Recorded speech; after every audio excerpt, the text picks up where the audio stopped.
My parents called me uneducated trash and kicked me out. Get out, you lowlife, Dad shouted. They had no idea I make $15 million. I just said, all right, and didn't argue. The next day, I moved into my beach house. So, this is probably going to be a long one, but I need to get this off my chest. Sorry in advance for any typos. I'm still pretty emotional about all this. Growing up in Columbus, Ohio, I was always the weird kid in my family. While my siblings Thomas and Jennifer were doing the whole traditional thing, good grades, college prep, following every rule, I was out there trying to make money however I could. I'm talking like, when I was 10 years old, I had this elaborate lemonade stand that put other kids to shame. I had different flavors, loyalty punch cards, the whole 9 yards. Other kids thought I was nuts, but I made decent money for a 10-year-old. By 13, I was fixing people's computers for $20 an hour when the local repair shop was charging $75. I taught myself everything from YouTube and forums, spent hours troubleshooting problems that certified technicians couldn't figure out. My parents thought it was cute, but also kind of concerning. Dad would always say stuff like, Amanda needs to focus on her real studies. These little games won't pay the bills when she grows up. My dad, William, was an accountant at the same boring firm for like 30 years. Super traditional guy, thought college was literally the only way to succeed in life. My mom, Patricia, was an elementary school teacher. Pretty quiet, usually just agreed with whatever Dad said. They had this vision of success that was like, good grades, good college, good job, good life. Anything outside that formula was basically failure to them. Thomas and Jennifer ate it up. They were the perfect kids. Honor roll, student council, all the college prep stuff. I tried to care about that stuff, but it felt so pointless. While they were joining clubs to look good on applications, I was learning actual business skills, teaching myself web design, reading every business book I could get my hands on. In high school, I started this online store selling customized phone cases. This was before everyone was doing it, so I was pretty early to the game. I designed them myself, found manufacturers, handled customer service, shipping, returns, basically ran a whole operation out of my bedroom. Made almost $2,000 before graduation, which felt like $1 million to me at the time. But my parents couldn't see past the fact that my GPA wasn't perfect. They kept pushing me toward college, saying things like, you can do your little computer hobby on the side, but you need a real education first.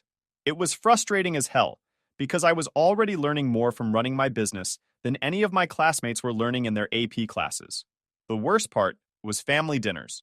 Thomas would talk about his internship at some accounting firm. Jennifer would brag about making Dean's List. And when it came to me sharing about my business, Dad would just kind of nod and change the subject. Like my achievements didn't count because they weren't happening in a classroom. Looking back, I think they were scared for me. In their minds, success looked exactly one way, and I was completely off script. But at the time, it just felt like they thought I was stupid or lazy, when really I was working harder than anyone else in the family. To keep the peace, I agreed to try community college. Huge mistake. I lasted exactly one semester before I wanted to scream. The business classes were taught by professors who had never actually run a business. They just read from textbooks about theories that didn't match what I was experiencing in the real world. Meanwhile, I was itching to work on my actual business ideas. When I told my parents I was dropping out, World War III broke out in our house. The argument lasted 4 whole days. Dad was furious, like face bright red, yelling about how I was throwing my life away. And no child of mine will be a college dropout working minimum wage jobs forever. Mom cried. A lot. Jennifer and Thomas looked at me like I had completely lost my mind, but I couldn't do it anymore. I felt like I was wasting time sitting in classes when I could be out there actually building something. So at 19, I packed up my stuff and moved out with $2,000 in savings from my various side hustles. Those first few months were brutal, not gonna lie. I found this tiny studio apartment in a neighborhood where you definitely didn't do laundry after dark. Lived on ramen noodles and whatever was on sale at the grocery store. Worked 18-hour days trying to build my e-commerce platform, while my parents kept calling to ask when I was coming to my senses and going back to school. My first 3 business attempts crashed and burned spectacularly. The first was a dropshipping thing that went sideways when suppliers sent out defective products, and customers started demanding refunds I couldn't afford. Lost about $800 on that one. Then I tried social media management for small businesses, but I was so desperate for clients that I underpriced everything and ended up working 20 hours a day for basically nothing. Burned out hard and lost most of my clients when I couldn't keep up. The third attempt was handmade jewelry. I'm not artistic at all, turns out. Made some decent stuff, but couldn't figure out how to scale beyond selling at local markets. Each failure sucked, but I was learning things they don't teach in business school, like how to deal with difficult suppliers, how to price services properly, how to manage cash flow when you're barely scraping by. My family's reaction to these failures was not supportive. Dad would call and leave voicemails like, "This is exactly what we warned you about. It's not too late to go back to school."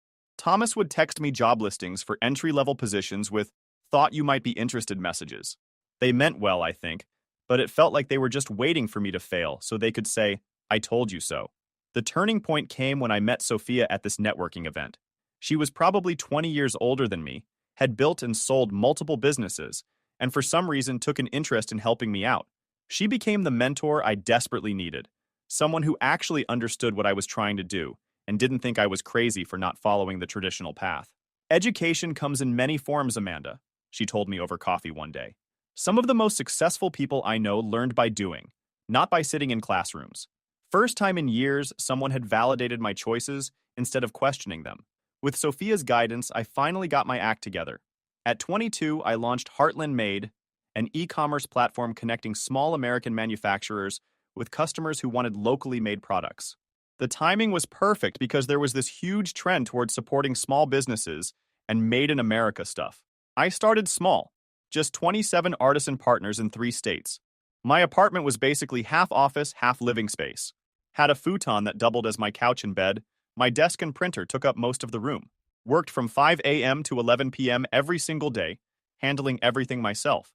Website coding, customer service, accounting, marketing, you name it. The breakthrough came about 8 months in, when this popular lifestyle blogger featured one of our partners. Orders started flooding in and completely overwhelmed our basic systems. I worked 72 hours straight trying to fulfill orders and upgrade our website so it wouldn't crash.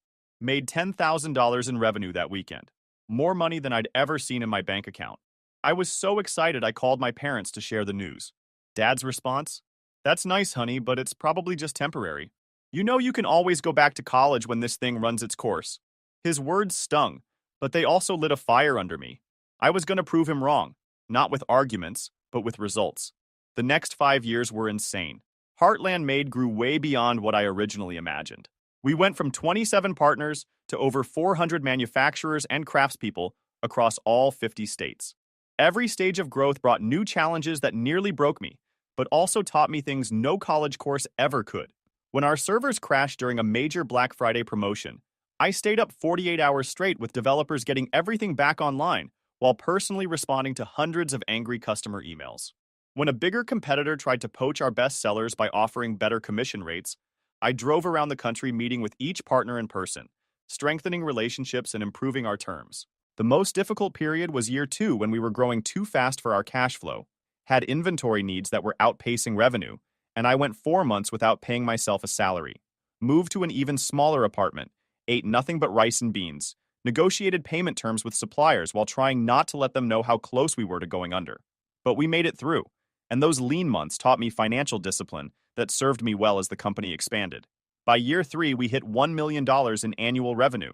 I celebrated alone in my office with a single glass of champagne after everyone went home, thinking about how far I'd come from that first failed dropshipping business. Here's the thing, though. I kept my success pretty quiet with my family. They knew I had some kind of website business that was doing okay, but I downplayed everything.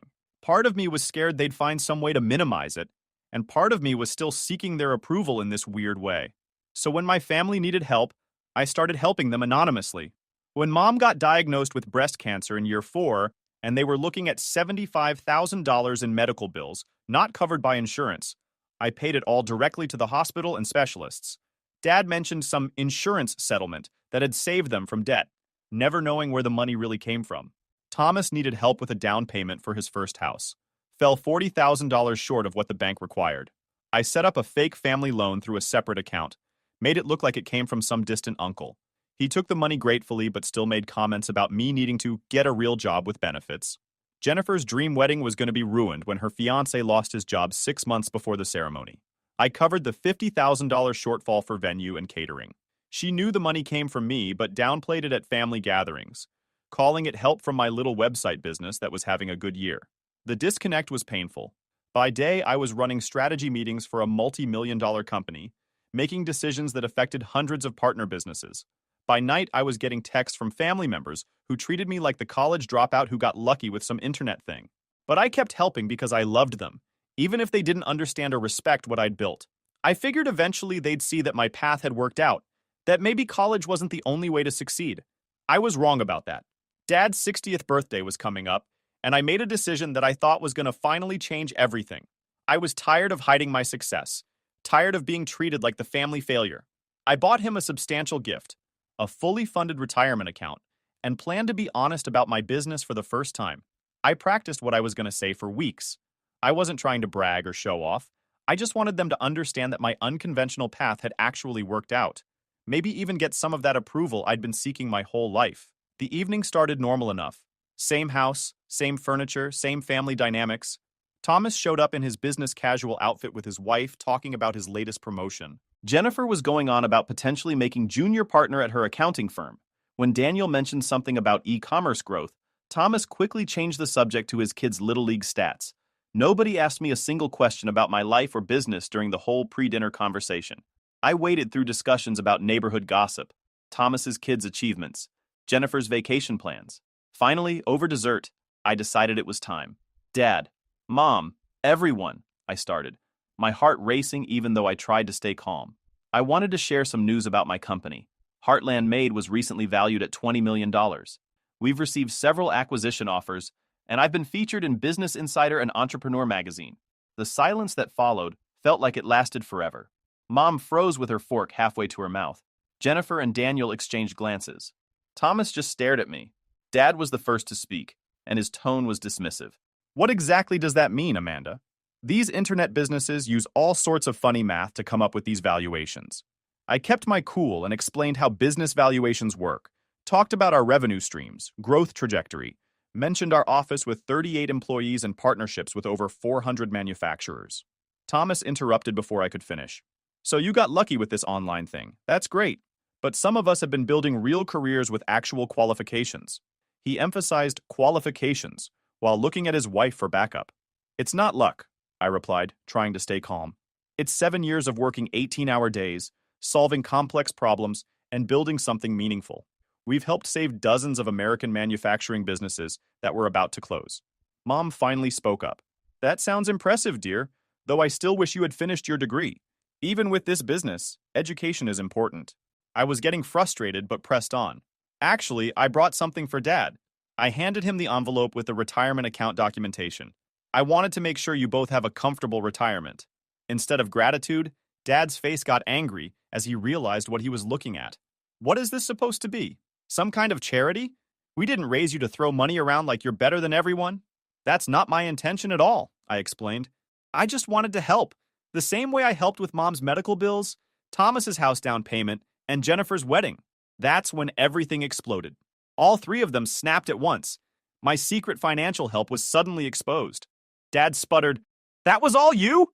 Jennifer looked mortified. Thomas's expression turned ugly. Mom just looked confused. "You've been secretly paying for things behind our backs?" Dad's voice kept getting louder. "Playing the big shot with your internet money?" "I was just trying to help," I replied, my voice getting smaller despite myself. "I never wanted recognition." "Help?" Thomas jumped in. "By making us feel like charity cases? Some of us work honest jobs with actual degrees, not getting rich quick with online schemes." "It's not a scheme," I insisted. "I built a legitimate business that helps American manufacturers reach customers. We employ dozens of people with good salaries and benefits." Dad stood up, his napkin falling to the floor. "You drop out of college against our advice, disappear into your little internet world, and now you come back throwing money around like you have all the answers." "That's not what I'm doing," I protested, fighting to keep my voice steady. "You think your money makes you successful?" He continued, his voice getting even louder. "You are still just uneducated trash who got lucky. Anyone can get lucky." The room went dead silent. Mom gasped softly but said nothing in my defense. Thomas looked down at his plate with what looked like a slight smile. Jennifer seemed torn between embarrassment and agreement. "William?" Mom finally whispered, but it was too late and too quiet to matter. "No," Dad continued, fully enraged now. "I've worked my entire life the right way. Got an education, built a respectable career, raised a family. I will not be shown up in my own home by my dropout daughter." I stood up slowly, gathering my purse. I should go. Yes, you should, Dad spat. Get out of my house, you lowlife. Your money doesn't make you part of this family. We have standards. Each word hit like a physical blow. I looked around the table, searching for any ally, any sign of support. There was none. Thomas wouldn't even make eye contact. Jennifer stared at her plate. Mom just sat there in shock. Happy birthday, Dad, I said quietly, walking toward the door with whatever dignity I had left. Nobody followed me out. Nobody called after me. I got to my car with shaking hands, could barely grip the steering wheel. As I drove away from the house I grew up in, I realized something fundamental had broken that could never be fixed. The drive back to my hotel was a blur of streetlights and tears. Had to pull over twice when I couldn't see the road anymore. The irony wasn't lost on me. I owned a multi-million-dollar company, but was spending the night in a hotel in my hometown because my own family's house was no longer open to me. In that sterile hotel room, I replayed the evening over and over. Had I been too proud? Too forward? Should I have handled it differently? The financial help I'd given now felt like a desperate attempt to buy approval. I'd never get through achievements alone. I pulled out my laptop and started documenting every cent I'd given my family over the years. The list was staggering. $75,000 for Mom's cancer treatment, $120,000 for Thomas's house, including renovations he requested later, $50,000 for Jennifer's wedding and honeymoon, $22,000 for Dad's car repair, $35,000 for Mom's kitchen renovation, countless smaller expenses, Christmas gifts, birthday presents, emergencies. Nearly $300,000 total. Money I never expected back, given freely out of love for a family that had just called me trash. Around midnight, Jennifer texted, "Dad is still upset, but he'll get over it.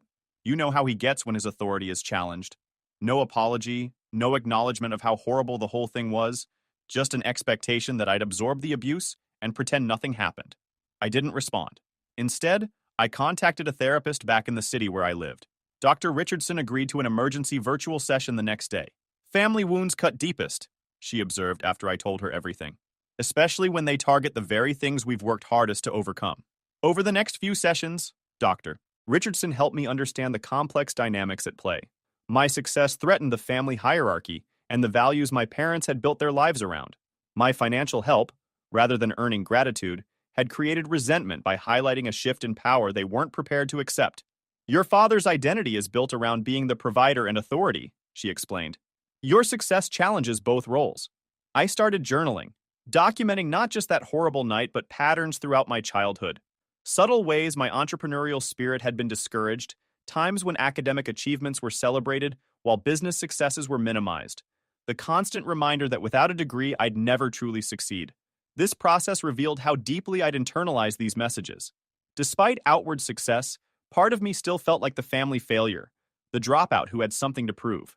This explained my reluctance to openly discuss my achievements and my continuous financial support without recognition. A week after the disaster dinner, Jennifer called. I let it go to voicemail. "Amanda, please call back. Dad feels bad about what happened. We all do. But you have to understand how it looked. You coming in and basically showing off your money. It was insensitive to the rest of us who worked hard for our careers." I deleted the message. The narrative twist was breathtaking. Somehow I'd become the villain for stating facts about my business, after years of minimizing my success. Thomas texted next. "Family is family, let's move past this." No apology, just an expectation that I'd accept my role and the treatment that came with it. 2 weeks later, I made a decision that felt both terrifying and liberating. I was going to prioritize self-respect over toxic family dynamics. The beach house I'd bought in Naples, Florida the year before as an investment property would become my new home. Before leaving Ohio for good, I wrote a letter to my parents. "Dear Mom and Dad, I have spent years seeking your approval and respect. I supported our family financially while downplaying my success to avoid making anyone uncomfortable. Despite building a $20 million company that helps preserve American manufacturing jobs, I've been made to feel like the family failure because I chose a different path. When Dad called me uneducated trash and a lowlife, it revealed how you truly see me. No amount of success will ever change that perception. I can't continue participating in a relationship where my worth is measured by credentials rather than character and achievement. I will always love you both, but I need distance for my own well-being. I hope someday we can rebuild our relationship on a foundation of mutual respect. Love, Amanda." I sealed it and mailed it personally. No response came. With my executive assistant's help, I arranged for my belongings in Ohio to be packed and shipped to Florida. Donated most of my furniture and clothes to local charities. I wanted a fresh start with minimal baggage. My company could run remotely with occasional trips back for important meetings. The leadership team I'd built was strong enough to handle day-to-day operations without me physically being there. As I boarded the plane to Florida, I felt a complex mix of grief and freedom. The family I'd tried so hard to please was behind me, but so was the burden of seeking approval I'd never receive. Naples, Florida greeted me with warm sunshine and salt air, such a contrast to the gray Ohio winter I'd left behind. My beach house sat on a quiet stretch of shoreline, a modern two-story place with floor-to-ceiling windows facing the Gulf of Mexico. I'd only visited twice for brief vacations, so it felt more like an upscale hotel than a home. Making this place truly mine became a form of therapy. Started with the master bedroom, replacing the generic beige bedding with handcrafted quilts from one of my Heartland-made artisans in North Carolina. The mass-produced art came down, replaced with original pieces from emerging American artists I discovered through the business. Every morning, I woke up to the sound of waves and authentic creativity surrounding me. The kitchen transformation came next. Installed open shelving to display handmade pottery from our Vermont and New Mexico partners. The industrial appliances stayed, but colorful textiles and locally crafted wooden serving boards warmed the space. Establishing routines became essential. Each morning started with a sunrise walk along the beach, bare feet in cool sand, collecting shells and watching dolphins. Found a local coffee shop run by a Cuban-American family where I became a regular. They greeted me by name, not by my order number. Running the business remotely was easier than I expected. Video conferences replaced in-person meetings, and our systems functioned smoothly. Without the daily commute and office distractions, I was actually more productive and made clearer decisions from my peaceful new headquarters. My executive team visited after the first month for 3 days of strategic planning on my oceanfront deck. Several commented on positive changes they noticed in my leadership style. "You seem more centered," Marcus, my operations director, observed. "More confident in your decisions." He was right. Without the constant undercurrent of seeking family approval, my business instincts flowed more naturally. I trusted my judgment without the shadow of Dad's criticism hanging over every choice. Community involvement became another anchor. Joined the local chamber of commerce and a business women's networking group. Unlike back home where I'd downplayed my success, here I was open about my company and achievements. The respect came naturally without baggage of who I'd been before. I befriended Eliza, who owned a local art gallery, and she introduced me to her circle of accomplished women in their 30s and 40s. They valued each other for present achievements rather than past credentials. Our weekly dinner gatherings became highlights, filled with laughter and conversations that never included questions about my education or suggestions that I'd gotten lucky. 3 weeks into my Florida life, Thomas showed up unannounced at my door on a Saturday afternoon. "Nice place," he said, whistling as he surveyed the ocean view from my living room. "Really nice." His appearance was jarring in my new sanctuary. He looked out of place in his button-down shirt and pressed khakis among my casual coastal decor. "What brings you to Florida, Thomas?" I asked, not offering a drink or seat. "Family," he replied with that confident smile he'd used to charm our parents since childhood. "And I could use some advice about an investment opportunity, possibly a loan to get in on the ground floor."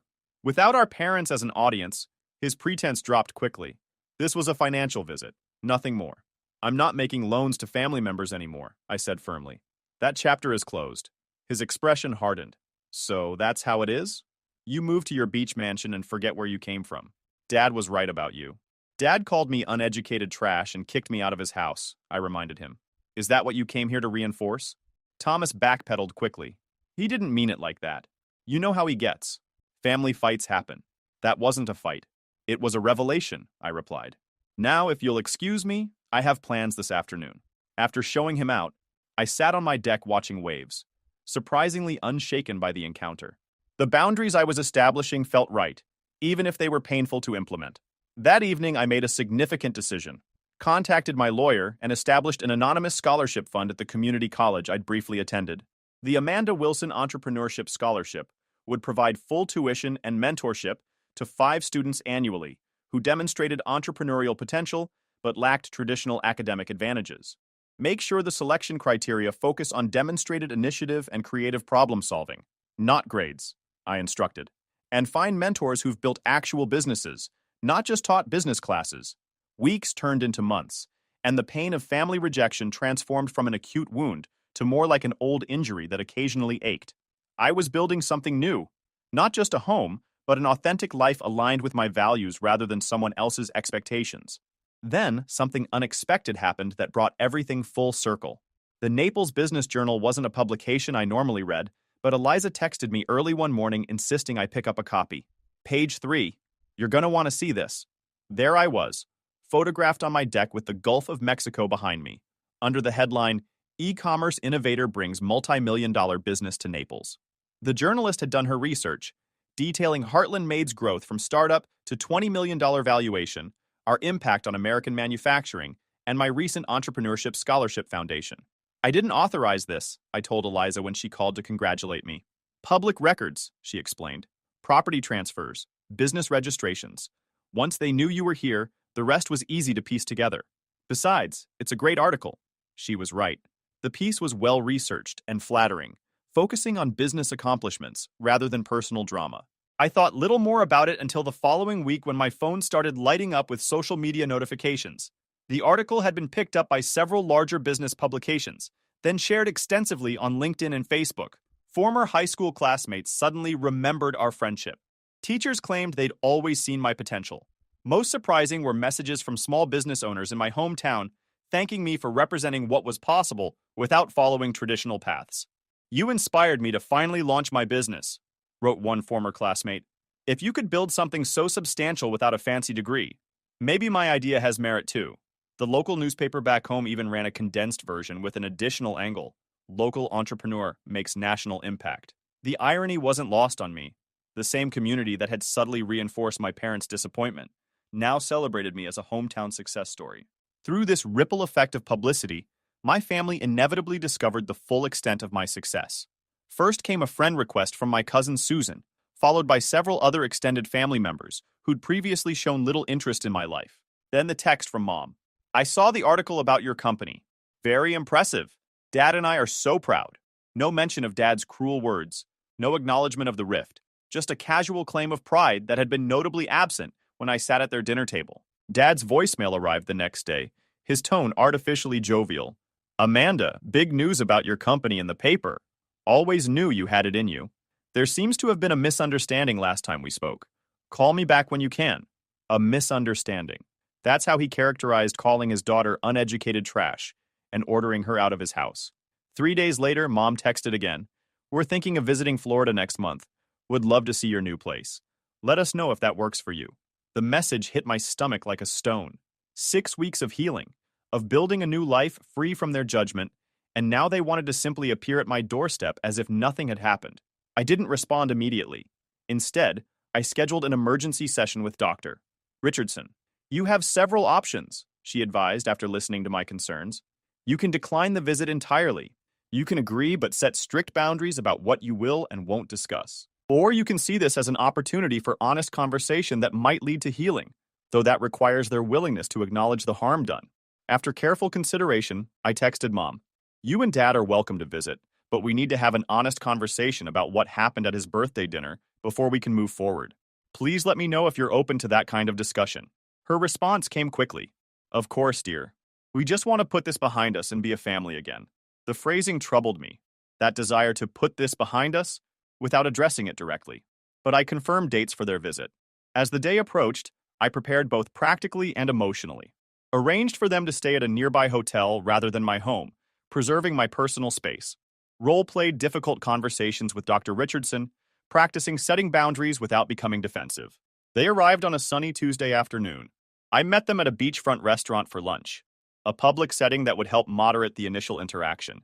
They looked smaller somehow, less intimidating than they had in Ohio. Dad's confident posture seemed diminished, Mom more nervous than I remembered. This place is something else, Dad said, gesturing at the turquoise water visible through the restaurant windows. You've done well for yourself, Amanda. The slight emphasis on for yourself didn't escape me. The implication that my success existed in isolation from family values. Thank you, I replied simply, not filling the awkward silence that followed. Mom jumped in with small talk about their flight, the weather, how different Florida was from Ohio. I responded politely but didn't help carry the conversation. Finally, after our food arrived, Dad cleared his throat. About what happened at my birthday dinner. You called me uneducated trash and a lowlife, I stated calmly. You told me to get out of your house and that my money didn't make me part of the family. His face flushed. I was surprised by the news about your business. It caught me off guard. I may have overreacted. Not an apology, an excuse. I need to understand, I continued, maintaining eye contact. Was that reaction about me sharing my success, or about learning I'd been helping the family financially? Both, Mom interjected. It felt like you were showing off, like you were saying you're better than us now. I never said or thought that, I replied. I spent years hiding my success to avoid making anyone uncomfortable. I helped financially because I could and wanted to support the family I love. The conversation continued in this vein throughout lunch. No genuine apology emerged, only justifications and attempts to minimize the severity of what had happened. The subtext became increasingly clear. They were here because my public success made rejecting me socially awkward, not because they'd reconsidered their assessment of my worth. As we finished our meal, I made a decision. I'd like to show you my home, but first I need to be very clear about something. I won't pretend that dinner never happened. I won't accept being called names or having my choices denigrated. If you want a relationship moving forward, it has to be based on mutual respect. They exchanged glances before Dad nodded stiffly. That seems reasonable. When they arrived at my beach house later that afternoon, their expressions as they took in the expansive ocean view told me everything. This tangible evidence of my success was impossible to dismiss or minimize. The $20 million valuation was no longer an abstract number, but manifested in beachfront real estate and tasteful luxury. This is quite something, Dad managed, his voice tight, as I showed them through the house, pointing out handcrafted items from Heartland-made artisans that decorated each room. I realized something profound. Their approval, which I'd sought for so long, no longer held the power it once did. I was proud of this home and the business that made it possible, regardless of their reaction. That revelation was perhaps the most valuable outcome of their visit, worth more than any apology they might have offered. We talked for hours on the deck as the sun set over the Gulf. No dramatic reconciliation occurred. No tearful group hug that magically healed decades of misunderstanding. Instead, we reached a fragile understanding, a starting point rather than a conclusion. Moving forward, I explained as the evening drew to a close, I'm open to rebuilding our relationship, but with clear boundaries. I won't accept being demeaned for my educational choices or having my success attributed to luck rather than hard work. They agreed, though I sensed Dad's reluctance in his tight smile and qualified responses. Mom seemed more genuinely receptive, perhaps recognizing for the first time her role in enabling dynamics that had caused so much pain. After they returned to Ohio, I reflected on the visit and the path that had led me here. The healing process was far from complete, but significant steps had been taken. I maintained limited contact with my parents in the months that followed, brief weekly phone calls that gradually became less awkward. My relationship with my siblings evolved differently. Jennifer eventually offered a genuine apology for her role in the family dynamics, and we slowly rebuilt a connection based on adult friendship rather than childhood patterns. Thomas remained distant, occasionally sending holiday greetings, but making no real effort to understand or acknowledge the harm done. The most important lesson from all this? Your value isn't determined by others' perceptions, especially those clouded by outdated beliefs or expectations. Success comes in countless forms, often unexpected ones. Sometimes the most painful rejections lead to the most authentic and fulfilling paths forward.